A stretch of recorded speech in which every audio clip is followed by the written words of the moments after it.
अगर मैथ आपका वीक है, मतलब बहुत कमजोर मैथ है, और आप मैथ को करते हो भूल जाते हो, आज करा कल भूल गया, तो इसको ठीक करने के लिए, इसको इंप्रूव करने के लिए, मैथ को स्ट्रॉन्ग करने के लिए हमारे पास एक बहुत ही बढ़िया हथियार है। क्या है? BRP rule. आपने कभी सुना नहीं होगा, मुझे पता है, अभी अभी बनाया मैंने नया नया, ठीक है।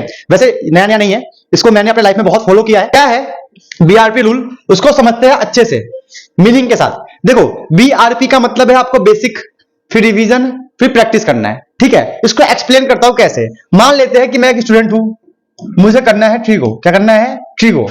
अब मेरे को क्या करना चाहिए ट्रिगो करने के लिए? मैथ तो वीक है, तो इसके लिए सबसे पहले आप क्या करो, आप बेसिक को पढ़ो। किसका? ट्रिगो के बेसिक्स को आप पहले रीड कर लो। रीड कर लिया, रीड करके नोट्स बना लो, ठीक है, क्लियर हो गया। तो आपने क्या किया कि जब आपको ट्रिगो पढ़ना है तो आपने उसके बेसिक्स को समझा, रीड किया, नोट्स बना लिया, प्रॉपर हो गया। तब क्या करना है आपको? एटलीस्ट 10 क्वेश्चंस को ट्राई करना है, बेसिक्स वाले 10 क्वेश्चंस को। मतलब आपने जब बेसिक्स को आपने पढ़ लिया, थियोरेटिकली पढ़ लिया, तब आपको 10 क्वेश्चंस को ट्राई करना है। क्या बोला मैंने? 10 क्वेश्चन बेसिक वाले। ट्रिगो में बेसिक की बात कर रहा हूं। अब 10 क्वेश्चन आपने कर लिए, आपके नोटबुक में लिखा हुआ है। अब क्या करेंगे? अब आपको अपने लेवल पे आना है। जैसे कि मान लो आप 11th क्लास के बच्चे हो, तो आपने बेसिक में क्या पढ़ा होगा? क्लास 10th का पढ़ा होगा, रिवीजन किया होगा, 10 क्वेश्चंस किए होंगे क्लास 10th के। अब लेवल पे आओ। अब लेवल पे आए, अब आपको 11th क्लास का ट्रिगो करना है, तो आपने एक क्वेश्चन करने से पहले, आपने कोई क्वेश्चन निकाला, करने से पहले आप इस नोट्स को रिवाइज करो और इन क्वेश्चंस को भी रिवाइज करो। क्या बोला मैंने? जो भी आपने बेसिक में किया था, नोट्स बनाए थे, फॉर्मूले लिखे थे, 10 क्वेश्चंस किए थे बेसिक वाले, उनको रिवाइज कर लो पहले। क्या कर लो? उसको पहले अच्छे से रिवीजन कर लो, तब जाके अपने लेवल के क्वेश्चंस को ट्राई करना शुरू करो। तब देखना, तब जाके आपको वो क्वेश्चन अच्छे से कर पाओगे और आपको लगेगा यस मुझे मैथमेटिक्स आता है, मुझे मैथ आता है, मेरा मैथ वीक नहीं है।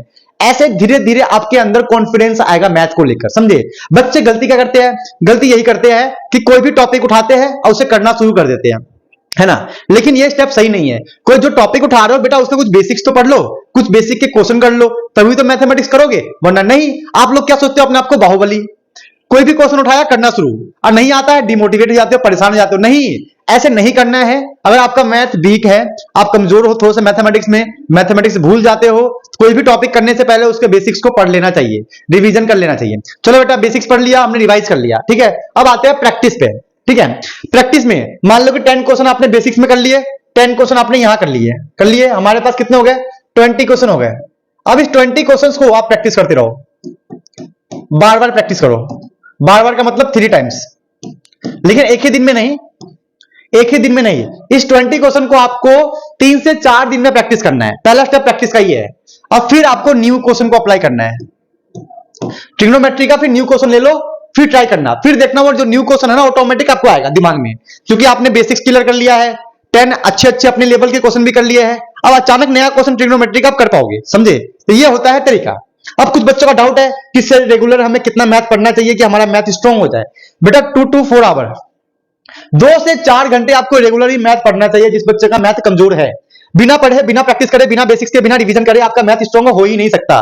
तो कभी भी कोई भी क्वेश्चन, नया टॉपिक ट्राई करने से पहले बेसिक्स को पढ़ लेना, फिर कुछ क्वेश्चंस उस पर रिवाइज कर लेना, प्रैक्टिस कर लेना, तब जाके आपका वो मैथ स्ट्रांग होगा। और जब ये हैबिट आपको लग जाएगा तो 1 मंथ के अंदर अंदर आपका मैथमेटिक्स स्ट्रांग होना शुरू हो जाएगा और आपको बहुत कॉन्फिडेंस फील होगा। समझ में आया? ये है तरीका। This is the BRP rule. Clear हो गया? ये रूल बहुत ही बढ़िया है। मैंने अपने टाइम पे खुद ट्राई किया था, मेरे फ्रेंड्स ने भी ट्राई किया था, अच्छा स्कोर किया उन लोगों ने 12th में, ठीक है। मेरे ख्याल से इससे अच्छा रूल नहीं होगा जिससे आप मैथमेटिक्स स्ट्रांग कर सकते हो, ठीक है। तो बेटा इस रूल को कॉपी के फर्स्ट पेज पे लिखकर अभी से ही इस रूल पे काम करना शुरू करो। 1 मंथ के अंदर रिजल्ट आएगा, 100% श्योर, गारंटी है, ठीक है बच्चों। ऐसी मेहनत करो, पढ़ो। मिलते हैं अपनी क्लास में।